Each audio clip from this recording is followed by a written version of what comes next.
Welcome to the Deep Dive. We're here to help you get well-informed, fast, by unpacking some complex topics. That's right. And today, we're actually taking a journey exploring a cultural tradition that, well, it holds up a surprising mirror to something we all think we understand. Education. We're diving into Guru Purnima. It's a really significant cultural festival in Nepali society. It is. And we want to see what it tells us about a system that seems to be, well, in crisis. It's a really fascinating place to start, because the word guru itself, it comes from Sanskrit and it has such deep meaning. Right. Gu means darkness, basically, and ru means light. Darkness and light. Exactly. So a guru isn't like just a teacher in the modern sense. They are seen as the one who removes the darkness of ignorance and brings the light of knowledge. That's powerful. And this day, Guru Purnima, it also marks the birth anniversary of Veda Vyasa. He's this revered ancient sage. His contributions were monumental. Like what sort of things? Well, things like organizing the Vedas, the foundational scriptures of Hinduism, and composing the Mahabharata, the epic, and the 18 Puranas. These texts have really guided people toward value-based education for, well, millennia. Wow. So a guide from darkness to light. That's quite an image. And our research shows that Nepali tradition once held teachers in, well, incredibly high esteem. Absolutely. Not just as sources of information, but as an embodiment of divinity. Almost sacred. You really see that reverence in Vedic mantras like Guru Brahma, Guru Vishnu, Guru Deva Maheshwar. What does that mean exactly? It basically equates the teacher with the main Hindu gods, Brahma, the creator, Vishnu, the preserver, and Shiva, the transformer or destroyer of ignorance. Okay, so godlike status, almost. And then there's Acharya Devabhava. That phrase means the teacher is equivalent to God. So this paints a picture where, in the past, teachers were really seen as the bedrock of ethics. Discipline. Social justice, cultural values. Both in schools and, in the community. Right. They were key to societal transformation through awareness and moral guidance. That was their role. Okay, and this is where our deep dive takes a pretty crucial turn, isn't it? Yes. Because while this incredible tradition exists, this almost sacred view of the teacher, our sources are pointing to a profound crisis, almost heartbreaking really, in modern Nepal's education system, and particularly for the teaching profession itself. So our mission today is to try and figure out what's gone wrong, what's gone so wrong. Exactly. And what does this decline really mean for the soul of education? Let's unpack that core issue then. The main problem, as our research highlights it, seems to be that in today's, fast-changing world, that deep bond between teacher and student, and maybe even the whole point of education, it's weakening, seriously eroding. Precisely. The current system in Nepal, it's become quite narrow, ironically. That's so. It's largely limited to just knowledge transfer and exam-based evaluation, teaching to the test. Right. And in doing that, it seems to have truly lost its soul. And what's alarming about just focusing on tests and grades? Well, it paradoxically stifles real curiosity, doesn't it? Critical thinking, too, and applying knowledge in the real world. So you get students who can pass exams. Yeah, maybe ace them even, but they might lack that deeper engagement or, practical competence. And what education should be doing based on the material we looked at? It should be about nurturing character, humanity, discipline, social responsibility, the whole person. But instead, teachers today are facing, what, instability, neglect? Instability, neglect, and a dramatically lower social value placed on them. And the research points to this threefold crisis. Can you break that down? Sure. It's basically, 1, society's perception of teachers is declining. 2, the policy frameworks are inconsistent, always changing. And 3, there's just less sensitivity to core values within the whole system. It sounds like a negative spiral. It is, and it directly weakens the entire structure of education. Let's dive deeper into the profession itself. The research calls it a deep crisis. Yes. It stems from this messy mix of things.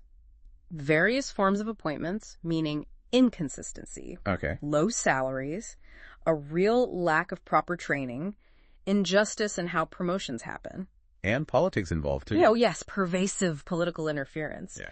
It all adds up to this profound sense of professional disillusionment among educators. And it's striking how the lack of, say, teacher-friendly policies directly impacts morale. It does. Morale plummets. And that, pretty predictably, hits the quality of education hard. Makes sense if your teachers are demoralized and unstable. The whole system struggles. It's the foundation. It's such a stark shift in social status, too, isn't it? It really is. Our sources say teachers were once seen as symbols of reverence and discipline. Huge respect. Figures in the community. But today, they're increasingly judged solely on student performance and results. Right, just the metrics. Which chips away at their standing and, importantly, creates cracks in teacher-student relationships. That former intimacy, that inspiration, it gets replaced by something much more transactional. And on top of that, they're often working without basic resources. Technology, good environments. Often, yes. And that connects to another critical point. Professional growth. Okay. The research highlights a clear lack of quality training opportunities, transparent ways to evaluate performance, fair promotion systems. So no path for development. It deprives them of that vital, continuous professional development they need. And then there's the curriculum itself. What's the issue there? It often fails to reflect the local context, the culture, language, societal values of Nepal. So it feels disconnected. Exactly. Disconnected from students' actual lives, which means it doesn't inspire the teachers much either, and it fails to instill that practical competence or value awareness. So if we pull back, what's the bigger picture here? What does this all lead to? Well, it means that as society kind of forgets its ideal view of teachers. That's a sacred view. Right. Educators themselves are, understandably, retreating. They're pulling back from those broader roles as social leaders and value carriers. So they just stick to the classroom duties. Becoming confined more to just their professional cycle. And the risk, the real danger, is that the education system itself loses its very soul. And how does this affect the teacher-student relationship directly? Well, that relationship, which our sources say was once rooted in reverence, intimacy, discipline, and moral education. It's been fundamentally narrowed by this competitive education system. Oh, so? It's become hyper-focused on grades, rankings, exams, and results, just the outcomes. Making teaching and learning feel mechanical, formal, and goal-oriented. It's like focusing only on the speedometer, not where the car is going or why. And this has a huge knock-on effect for the future, for the next generation, doesn't it? Absolutely. It's deeply concerning that young people just aren't attracted to teaching anymore. And the reasons seem pretty clear from the research. Yeah. Low pay, job insecurity, professional instability, and declining societal respect. It's not an appealing package. So the talented, visionary young people. Exactly the ones you'd want. Yeah. They're gravitating toward other professions. Which creates a looming crisis in the availability of qualified personnel. If you can't attract good people, the foundation crumbles. We need to restore the dignity and stability of the profession. Okay, now let's talk about the cultural impact, because this is where it gets really unsettling. It is. Nepal's current system, it emphasizes subject knowledge, which is important. Of course. But our deep dive shows it has nearly excluded vital life values. Things like morality, tolerance, compassion. Discipline, etiquette, social responsibility, all pushed aside. It's like teaching someone complex engineering without any ethics training. That's a good analogy. And it's leading to a worrying trend. Which is? Educated individuals are becoming self-centered, unethical, and insensitive. The idea that education serves society and culture, not just getting a job, is fading. And it goes even deeper culturally, right? The influence of foreign contexts. Yes, the dominance of foreign contexts over local ones in textbooks. This creates a real disconnect. Alienating students from their own culture. Precisely. It's actively threatening national identity. And this uncritical imitation of foreign models. It's a huge concern. It weakens national consciousness, social unity, cultural preservation. It basically renders education soulless in that context. So when education should connect, it's actually detaching. It becomes a tool for detachment, sadly. And the research is quite direct, saying Nepal's system is increasingly emulating foreign, especially Western educational practices without critical evaluation. Right. And this hits traditional values hard. Students get drawn more to global trends than to Nepali language, traditions, and values. Leading to superficial identities. That's the term used. And it weakens fundamental things. Family bonds, community responsibility, compassion, coexistence, social sensitivity. It's a major cultural shift. It is. Our sources basically say this cultural deviation turns education into a tool for cultural amnesia rather than nation building. Okay, so things look pretty grim in Nepal, according to this analysis. But what can we learn from elsewhere? Are there places getting it right?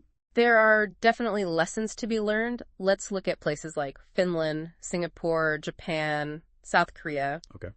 In these developed nations, teaching is consistently ranked among the most respected professions. It's a high-status job.